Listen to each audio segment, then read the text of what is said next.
श्री शिव महापुराण रुद्र संहिता पार्वती खंड अथ त्रयश्रेष्ठोध्याय।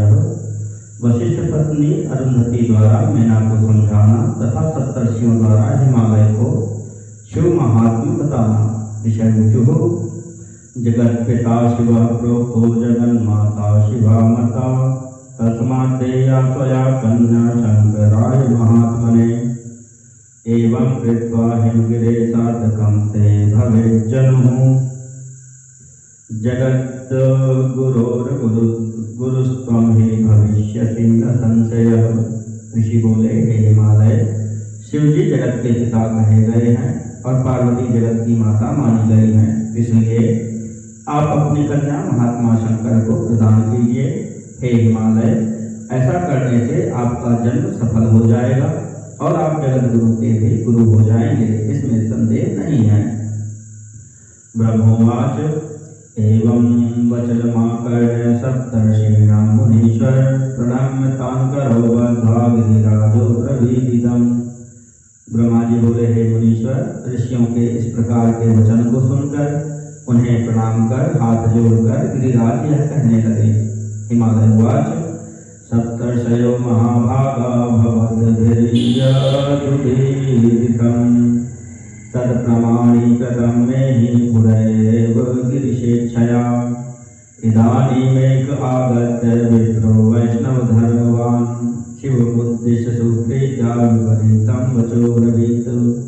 हिमालय बोले, हे महाभाग्यवान सप्तर्षिगण, आप लोगों ने जैसा कहा है उसे मैंने शिव जी की इच्छा से पहले ही स्वीकार कर लिया था, किंतु हे प्रभु, इसी समय एक वैष्णव धर्मी ब्राह्मण ने यहाँ आकर शिव जी को लक्ष्य करके प्रेम पूर्वक उनके विपरीत वचन कहा है। तदारभ्य शिवा माता ज्ञान भ्रष्टा बभूव सुता विवाहं रुद्रेण योगिना तेन नेच्छते कोपागार मदात् साध्वी सुतप्ता मलिनांबरा कृत्वा महाहठं विप्रा बोध्यमानापि नाबुधत् अहं च ज्ञानविभ्रष्टो जातोऽहं सत्यमीयते दातुं सुतां महेशाय नेच्छामि भिक्षुरूपिणे। तभी से शिवा की माता ज्ञान से भ्रष्ट हो गई हैं और अपनी पुत्री का विवाह उन योगी रुद्र से नहीं करना चाहती हैं। हे विप्रो, वे अत्यंत दुखी होकर मैले वस्त्र धारण कर बड़ा हठ करके उपवन में चली गई हैं और समझाने पर भी नहीं समझ रही हैं। मैं सत्य कह रहा हूँ कि मैं भी ज्ञान भ्रष्ट हो गया हूँ और अब मैं भिक्षु रूपधारी महेश्वर को कन्या नहीं देना चाहता हूँ। ब्रह्मोवाच इत्युक्त्वा शैलराजस्तु शिवमाया विमोहिता तूष्णीं बभूव तत्रस्थो मुनीनां मध्यतो मुने। ब्रह्मा जी बोले, हे मुने, शिव की माया से मोहित शैलराज इस प्रकार कहकर चुप हो गए और मुनियों के बीच बैठ गए। सर्वे सप्तर्षयस्ते हि शिव मायां प्रशस्य वै प्रेषयामासुरतां मेनकां प्रत्यरुन्धतीम्। उसके बाद उन सभी सप्तर्षियों ने शिव माया की प्रशंसा करके उन मेना के पास अरुंधति को भेजा। अथ पत्यु समादाय विदेशं ज्ञानदायि सा जगामारुंधति तूर्णं यत्र मेना च पार्वती। पति की आज्ञा पाकर ज्ञानदात्री अरुंधति शीघ्र ही वहां गई जहाँ मेना और पार्वती थी। गत्वा ददर्शनेनां तां शयानां शोकमूर्छितां उवाच मधुरं साध्वी सा बुद्धानामहितं वचः। वहां जाकर अरुंधति ने शोक से मूर्छित होकर पृथ्वी पर सोई हुई मेना को देखा। तब उन पतिव्रता ने सावधानी पूर्वक हितकर वचन कहा।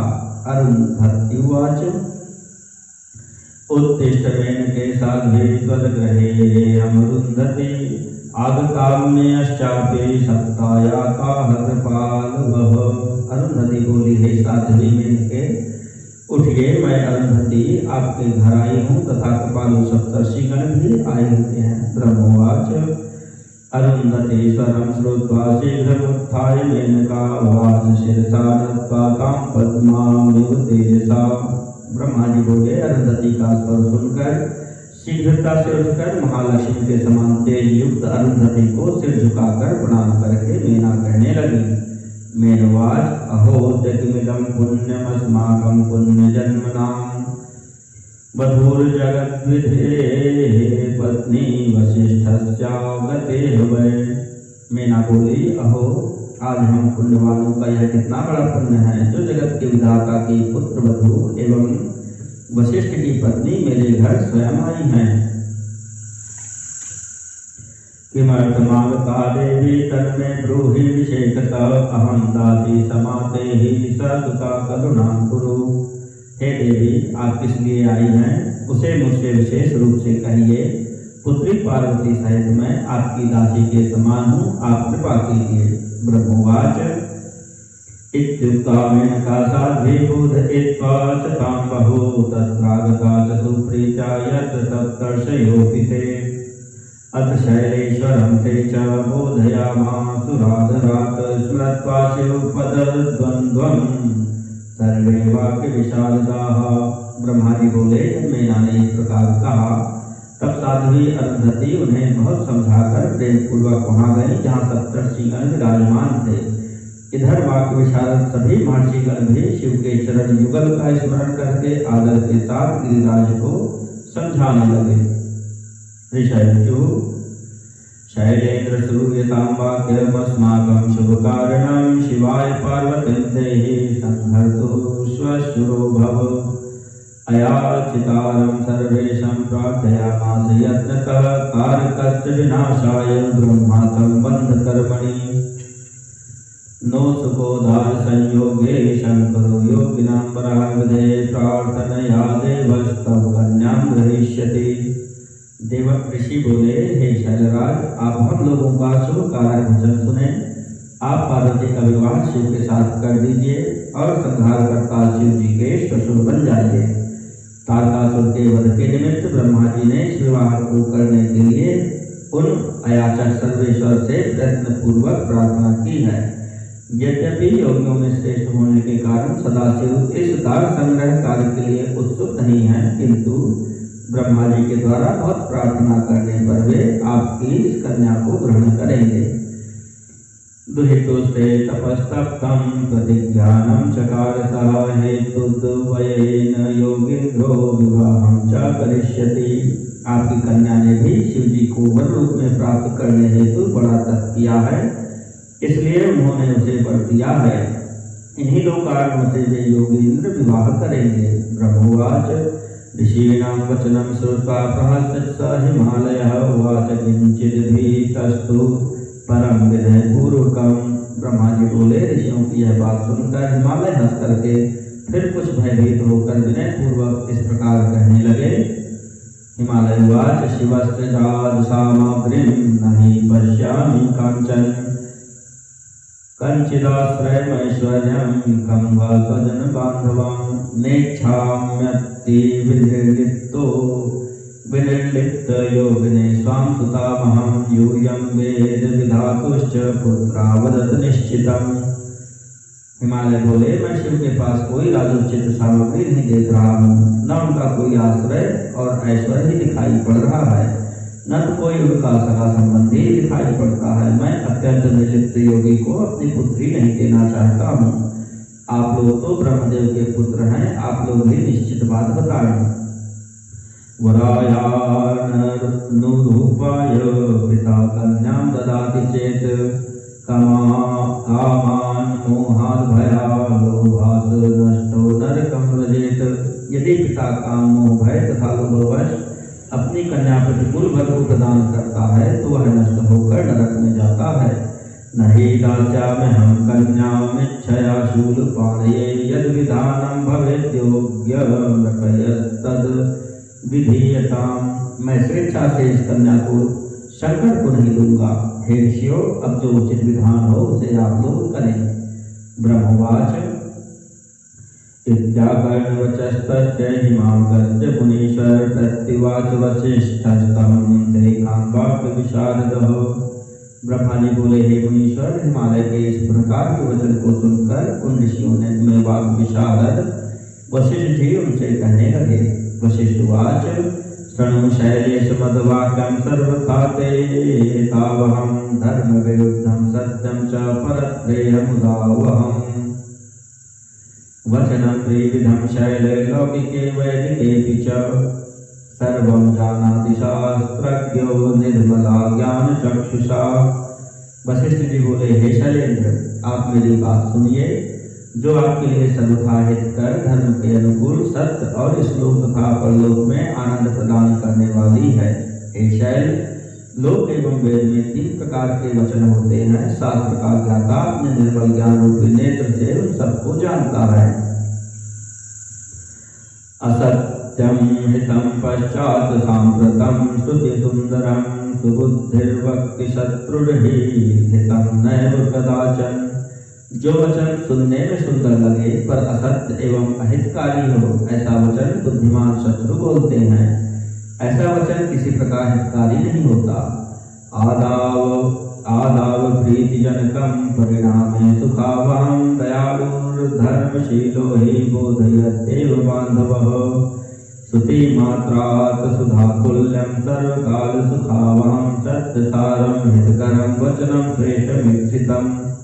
जो वचन आरंभ में अप्रिय लगने वाला हो किंतु परिणाम में सुखकारी हो, ऐसा वचन दयालु तथा धर्मशील बंधु ही कहता है। सुनने में अमृत के समान, सभी काल में सुखदायक, सत्य का सार स्वरूप तथा हितकारक वचन श्रेष्ठ होता है। एवं च त्रिविधं शैल नीति शास्त्रोदितं वचः कथ्यतां त्रिषु मध्ये किं ब्रुवे वाक्यं त्वदीप्सितम्। ब्राह्म संपद्विहीनश्च शंकरस्त्री दशेश्वरः तत्वज्ञान समुद्रेषु सन्निमग्नैकमानसः। हे शैल, इस प्रकार 3 तरह के वचन नीति शास्त्र में कहे गए हैं।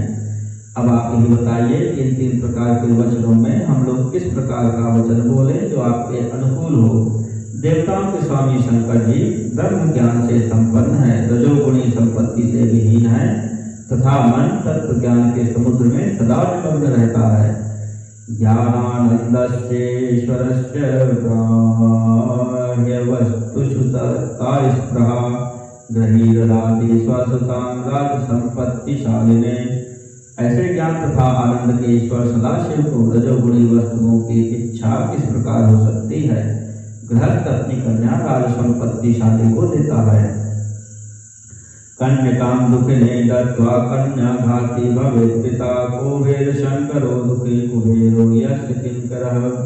पिता यदि अपनी कन्या किसी भी दुखी को देता है तो वह कन्या घाती होता है, अर्थात उसे कन्या के वध का पाप लगता है। हे हिमालय, कौन कहता है कि शंकर दुखी हैं, कुबेर जिनके दास हैं। भ्रूभंगलीलया सृष्टिं सृष्टुं हर्तुं क्षमो हि सः निर्गुणः परमात्मा च परेशः प्रकृतेः परः।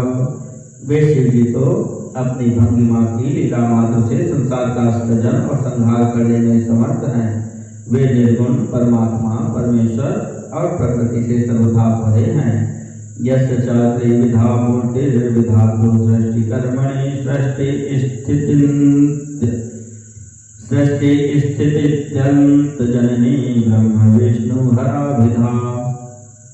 सृष्टि कार्य करने के लिए जिनकी 3 मूर्तियां ब्रह्मा विष्णु और महेश्वर रूप से जगत की उत्पत्ति पालन तथा संहार करती हैं। ब्रह्मा च ब्रह्मलोकस्थो विष्णु क्षेदोद्वासकृत हर कैलास निलय सर्वा शिव विभूतयः। ब्रह्मा ब्रह्मलोक में रहते हैं, विष्णु क्षीर सागर में वास करते हैं और हर कैलाश में निवास करते हैं। ये सभी शिव जी की विभूतियां हैं। धरते च त्रिविधा मूर्ति प्रकृति शिव संभवा अंशेन लीलया सृष्टो कलया बहुधायपि। यह सारी प्रकृति शिव जी से ही उत्पन्न हुई है, जो 3 प्रकार की होकर इस जगत को धारण करती है। वह प्रकृति इस जगत में अपनी लीला से अंशावतारों तथा कलावतारों के रूप में अनेक प्रकार की प्रतीत होती है। मुखोद्भवा स्वयं वाणी वागधिष्ठात्र देवता वक्षस्थलोद्भवा लक्ष्मी सर्वसंपत्ति स्वरूपिणी। उनकी वाणी रूप प्रकृति मुख से उत्पन्न हुई है, जो वाणी की अधिष्ठात्री देवी हैं। उनकी लक्ष्मी रूप प्रकृति वक्षस्थल से आविर्भूत हुई है, जो संपूर्ण संपत्ति की अधिष्ठात्री है। शिवा तेजसु देवानामाविर्भावं चकार सा निहत्य दानवान् सर्वान् देवेभ्यश्च श्रियं ददौ। उनकी शिवा नाम की प्रकृति देवताओं के तेज से प्रादुर्भूत हुई है, जो सभी दानवों का वध कर देवताओं के लिए महालक्ष्मी प्रदान करती है। प्राप कल्पांतरे जन्म जठरे दक्ष योषिता नाम्ना सती हरम प्राप दक्षस्तस्मै तदोचताम्। देहं तत्याज योगेन श्रुत्वा सा भर्तृनिन्दनं साधकतस्तु मेनायां जग्रे जठरतः शिवा। यही शिवा इसके पूर्व कल्प में दक्ष की पत्नी के उदर से जन्म लेकर सती नाम से विख्यात हुई। दक्ष ने शंकर जी को ही दिया था, किंतु उस जन्म में पिता के द्वारा शिव जी की निंदा सुनकर उन्होंने अपने शरीर को योग के द्वारा त्याग दिया। वही शिवा अब इस समय आपके द्वारा मैना के गर्भ से उत्पन्न हुई है। शिवा शिवस्य पत्नी जन्मनि जन्मनि कल्पे कल्पे बुद्धि रूपा ज्ञानिनां जननी परा। हे शैलराज, इस प्रकार वे शिवा प्रत्येक जन्म में शिव जी की पत्नी रही हैं। वे प्रतिकल्प में बुद्धि स्वरूपा तथा ज्ञानियों की माता हैं। जायते स्म सदा सिद्धा सिद्धिदा सिद्धि रूपिणी सत्या अस्ति चिता भस्म भक्त्या धत्ते हर स्वयं। वही सिद्धा सिद्धिदात्री एवं सिद्धि स्वरूपिणी रूप से सदा प्रादुर्भूत होती हैं। शिव जी सती की अस्थि तथा उनकी चिता की भस्म उनके प्रेम के कारण स्वयं धारण करते हैं। अतस्त्वं स्वेच्छया कन्यां देहि भद्रं हराय च अथवा स स्वयं कान्तस्थाने स्यास्यत्य दास्यते। इसलिए आप अपनी इच्छा से इस कल्याणी कन्या को शंकर के निमित्त प्रदान कीजिए, अन्यथा आप नहीं देंगे तो भी वह स्वयं अपने पति के पास चली जाएगी। कृत्वा प्रतिज्ञां देवेशो दृष्ट्वा क्लेशं संकटं दुहितुस्ते तपस्थान् मा जगाम द्विजात्मकः। तामाश्वास्य वरं दत्त्वा जगाम निजमन्दिरं तत्प्रार्थनावशात् शम्भुर्ययाचे त्वां शिवाङ्गिरे।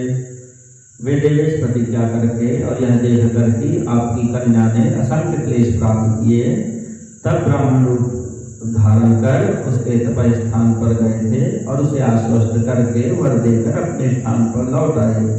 हे पर्वत, उसके प्रार्थना करने पर ही वे शिव जी आपसे शिवा मांग रहे हैं। अंगीकृतम युवाभ्याम त्वच्छिव भक्तिर्मुक्तात्मना। अंगीकृतम युवाभ्याम त्वच्छिव भक्तिरतात्मना विपरीतमतिर्जाता वद कस्माद् गिरीश्वर। तद्गत्वा प्रभुना देव प्रार्थितेन तदन्तिकम् प्रस्थापिता वयं शीघ्रं निश्चय सा प्रदुदति।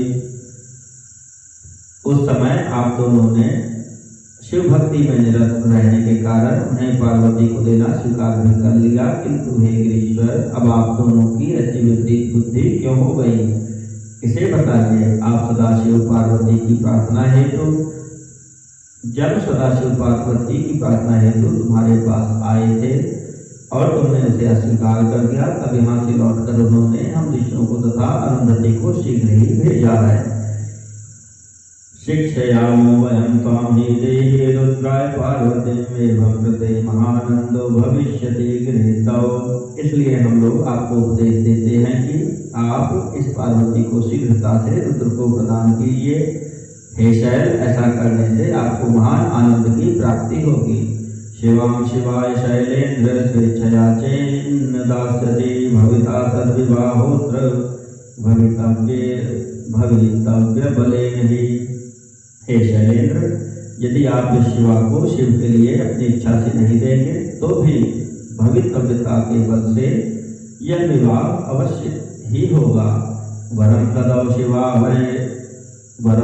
शिवाय स तपन्ते तात शंकरः न हीश्वर प्रतिज्ञातं विपरीताय कल्पते। हे तात, इन शंकर ने तप करती हुई इस शिवा को वरदान दिया है, ईश्वर की प्रतिज्ञा कभी निष्फल नहीं होती। अहो प्रतिज्ञा दुर्गंधा साधुनामीश्वर्तिनां सर्वेषां जगतां मध्ये किमीशस्य पुनर्गिरे। जब ईश्वर के उपासक महात्माओं की प्रतिज्ञा कभी विफल नहीं होती तो फिर सारे संसार के अधिपति इन ईश्वर की प्रतिज्ञा की बात ही क्या। एको महेंद्र शैलानां पक्षांश्चिच्छेद लीलया पार्वती लीलया मेरो सर्गभंगम चकार च। जब अकेले महेंद्र ने लीला से ही पर्वतों के पंख काट डाले और पार्वती ने अकेले ही मेरु का शिखर ढा दिया तो उन सर्वेश्वर की प्रतिज्ञा कैसे निष्फल हो सकती है। एकाठेन शैलेश नश्याः सर्वाणि संपदः एकं त्यजेत कुलस्यार्थे स्तुतिरेखा सनातनी। हे शैलेन्द्र, एक के कारण सारी संपत्ति का नाश नहीं करना चाहिए। यह सनातनी स्तुति है कि कुल की रक्षा के लिए एक का त्याग कर देना चाहिए। दत्त्वा विप्राय स्वसुता मनरण्यो नृपेश्वरः ब्राह्मणाद भयमापन्नो ररक्ष निज संपदम्।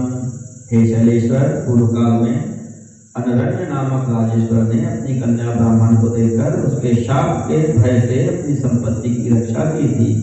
तमाशु बोधयामासुर्नीति शास्त्र विदो जनाः ब्रह्म शापाद विभीतञ्च गुरुः ज्ञाति सत्तमाः शैलराजतमप्येवं सुतां दत्त्वा शिवाय च रक्ष सर्वान् बन्धुवर्गान् वशं कुरु सुरानपि। ब्राह्मण के शाप से भयभीत हुए उस राजा को नीति शास्त्र के ज्ञाता गुरुजनों ने एवं श्रेष्ठ बंधुजनों ने समझाया था। हे शैलराज, किसी प्रकार आप भी अपनी इस कन्या को शिव के निमित्त देकर समस्त बंधु वर्गों की रक्षा कीजिए तथा देवताओं को अपने वश में कीजिए। ब्रह्मोवाच इत्याकर्ण वसिष्ठस्य वचनं सप्रहस्य च पप्रच्छ नृपवार्तांच हृदयेन विदूयता। ब्रह्मा जी बोले, वशिष्ठ के इस वचन को सुनकर कुछ हंस करके व्यथित हृदय से उन्होंने राजा अनरण्य का वृत्तांत पूछा। हिमालय उवाच कस्य वंशोद्भवो ब्रह्मन् अनरण्यो नृपश्च सुतां दत्त्वा स च कथं रक्षा किल संपदः। हिमालय बोले, हे ब्रह्मन्, वह अनरण्य राजा किसके वंश में उत्पन्न हुआ था और उसने किसकी कन्या को देखकर किस प्रकार संपूर्ण संपत्ति की रक्षा की थी। ब्रह्मोवाच इति श्रुत्वा वसिष्ठस्तु शैलवाक्यं प्रसन्नधीः प्रोवाच गिरये तस्मै नृपवर्तां सुखावहम्। ब्रह्मा जी बोले, हिमालय के इस प्रकार के वचन को सुनकर वशिष्ठ जी प्रसन्न चित्त होकर राजा अनरण्य का सुखदायक वृत्तांत उनसे कहने लगे। इति श्री शिव महापुराणे द्वितीयायां रुद्र संहितायां तृतीये पार्वती खंडे गिरिशान्त्वनो नाम 33 अध्यायः।